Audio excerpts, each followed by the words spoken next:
Hi, writers and readers. I have a really fun story to share with you today.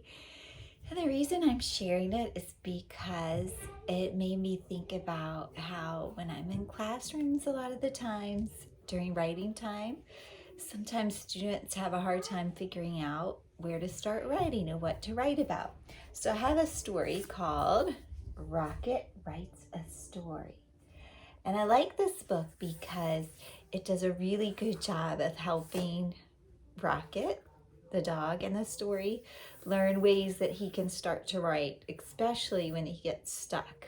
So your job today is to think about what we learned in the story and how it can help you as a writer, because when we're writing stories, there are lots of things that can inspire our writing.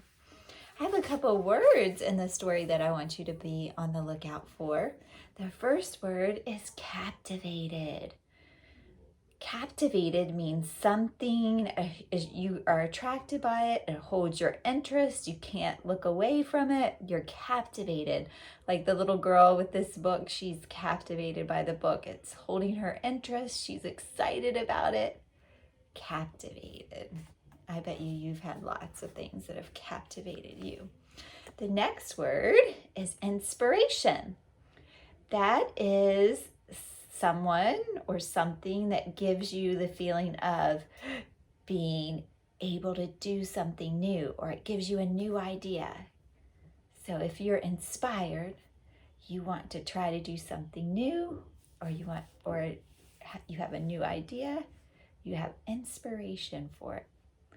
Something or something that gives you a feeling like you want to do something new. It's inspiration for you. So I hope this book is inspiration for you as a writer. So I'm going to read it and stop in different points of the book and share with you how Rocket's been able to get some ideas for writing, and hopefully it will inspire you to use some of the things that Rocket learns as you're writing too.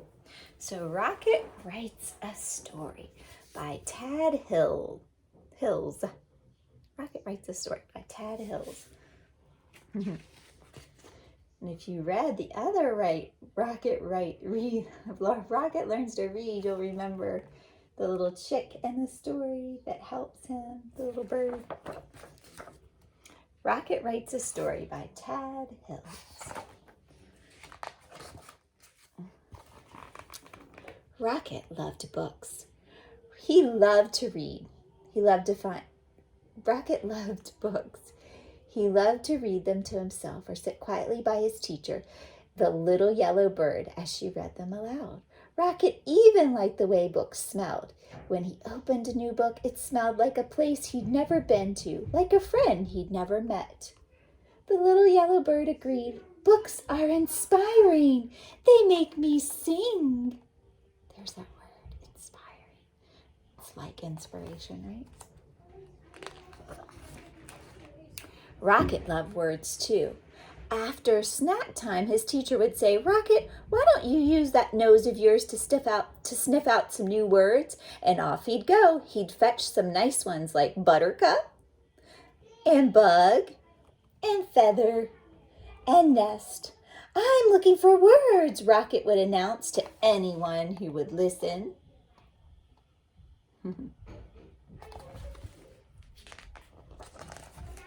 Rocket always brought his words back to the classroom and wrote them down. The little yellow bird would help him spell the tricky ones, and then they'd hang them from their word tree. Sometimes the bird added her own words to the collection. "This one is small, but I promise it'll come in handy," she'd say. "Magnificent," chirped the little yellow bird once their tree was covered. "Now what shall we do with all these splendid words?" Rocket thought all afternoon. Then he had an idea. Look at all the words. This page reminds me of word wall words in your classrooms. I come to a lot of your classrooms and I see walls filled with words, and that is something that really good writers use to inspire as writers.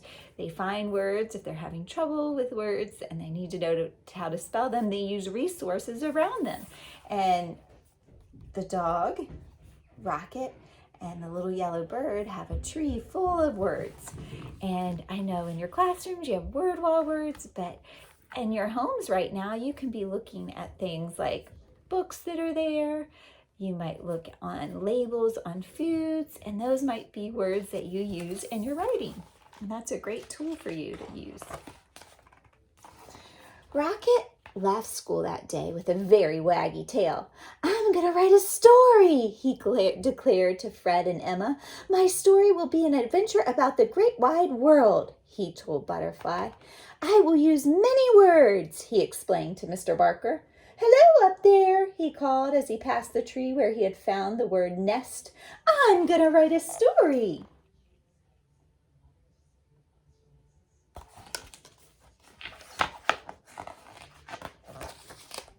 The next day, Rocket returned to the classroom. It was time to begin. He looked down at the blank page, and the blank page looked up at him, but no story would come.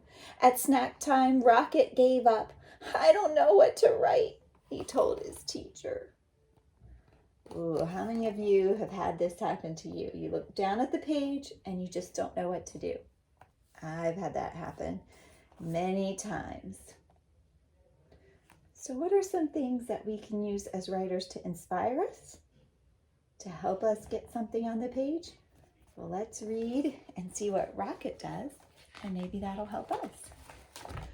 "Don't worry," the little yellow bird replied. "One of the hardest parts of writing is coming up with a good story, but it's one of the most fun too. Perhaps you want to write about something you've seen." "A bug?" asked Rocket. "Yes," sang his teacher. "Stories need good characters. Or what about something that happened to you? Or something you really enjoy?" "My favorite stick," suggested Rocket. "Of course," said the bird. "Or you could write about something that inspires you." "Inspires you? Inspires me?" asked Rocket. "Yes, you mean something that excites you," the little yellow bird sang. So we can write about stuff that excites us, stuff that we like. Those are good ideas, right? Rocket took a walk and looked for inspiration. He thought about friends he knew and places he'd been. He stuck his nose high in the air and sniffed the gentle breeze. And there it was, a delightful smell of pine needles and feathers. Inspiration! In the evening, Rocket followed the beautiful smell until he found himself at a tree with a nest. "Hello again," he called into the branches. "Is anyone home?" He heard rustling from above, but no one answered. "I'm sorry to disturb you, but I must tell you something. You smell very nice, very inspiring. May I ask who you are?" Still nothing. "Perhaps I'll come back at a more convenient time," he said, and he trotted off. So he's using the things around him to inspire him. The smell of the trees. I wonder what he'll write about. That night, Rocket watched the stars. He thought about feathers and a nest in a pine tree. He thought about his story, and his collection of words.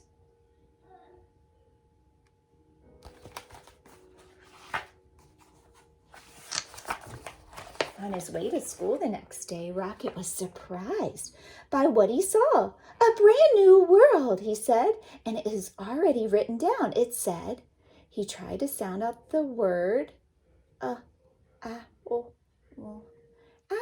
came a quiet voice from the branches. "It says, Ow, that's me." "Thank you, Owl," Rocket called. "I'm always looking for words, and this one's a beauty." Rocket ran all the way to his classroom. "O-W-L, owl. Now that's a word you don't hear every day," chirped the little red bird. "Only 3 letters, but what a word." "It was a present," explained Rocket, and he added the new word to his story. Getting some inspiration from somebody he's met. That's a good idea. "I'm writing a story about you," Rocket announced proudly to the owl the next morning.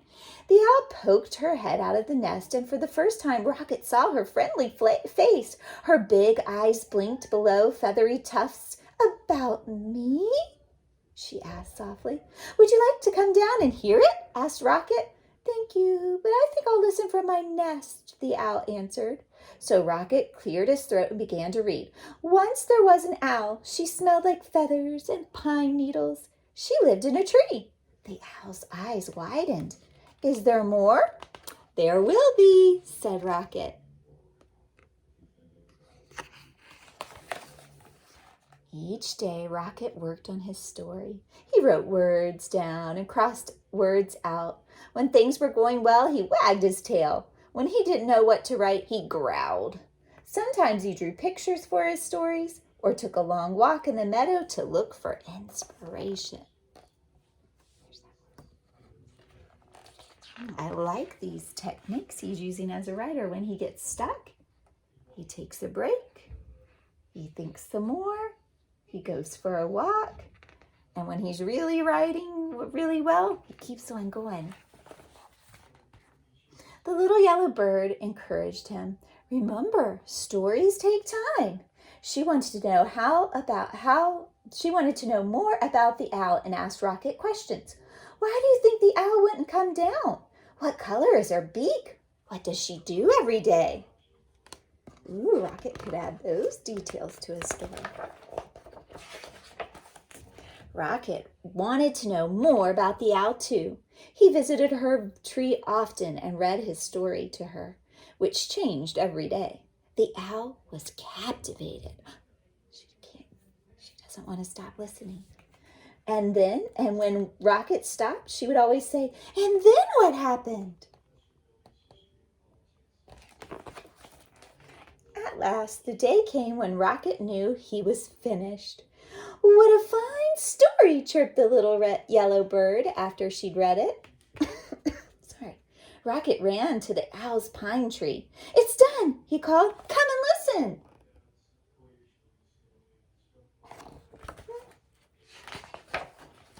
And so, down and down came the owl till she was right beside Rocket. Then Rocket began to read. He read about an owl with friendly eyes and a beak the color of a buttercup. She lived in a nest high in a tree at the edge of a meadow and smelled like pine needles and feathers. She liked to nap in the daytime and listen to stories.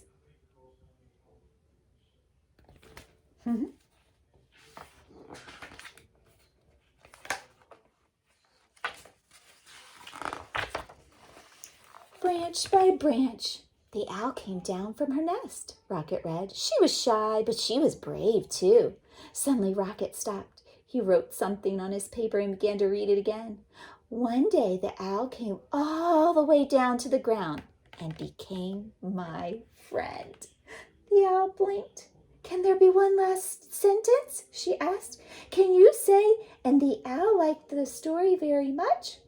"What a perfect ending," said Rocket. And it was. Wow. I love that story. Did you notice that Rocket used all the things around him to inspire him to write? Did you notice that the story was about him and meeting a new friend? Yes, I noticed that too. You know what? When you're thinking or having trouble of thinking what to write about, the best thing to write about are things that you know about. And what do you know most about? Yourself and things that happen to you. So writing stories about things that happen to you in your life are fantastic things to do as a writer. So give it a try. If you're stuck, look around, look for inspiration. Think about what you could write about based on your own experiences, things that have happened to you. And I bet you'll have a pretty good idea. Thanks for reading with me. I hope you enjoyed the book.